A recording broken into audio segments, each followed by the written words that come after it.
Consigliere Guadagnini, chi più di lei può trattare il tema indipendenza? È effettivamente una giornata memorabile per il Veneto oggi? Allora, è un punto di partenza e io la penso come Zaia, l'autonomia non esclude l'indipendenza, gli stati che stanno domandando l'indipendenza sono la Scozia e la Catalogna, sono passati attraverso il processo autonomista, resta il fatto che per me questo è un punto di partenza, la chiusura del percorso deve essere l'indipendenza, su questo non ci devono essere dubbi e mi piace l'apertura che ha fatto Zaia perché è così che deve essere, cioè l'autonomia è una tappa per arrivare al completo controllo della politica in Veneto, non solo delle risorse, quindi indipendenza con tutta la vita e con tutta la forza possibile.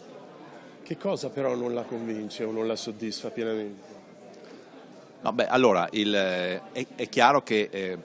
lavorando in ambito costituzionale questo è un modo per partire, cioè chiedere maggiori competenze allo Stato e far vedere che sei in grado di gestirle e farlo vedere soprattutto ai tuoi cittadini, perché poi sono loro che devono sostenere il percorso indipendentista, perché non è vero che lo Stato lo può impedire, sono i cittadini che lo vogliono. Purtroppo, devo dire la verità, in Veneto i veneti non hanno mica ancora capito, ma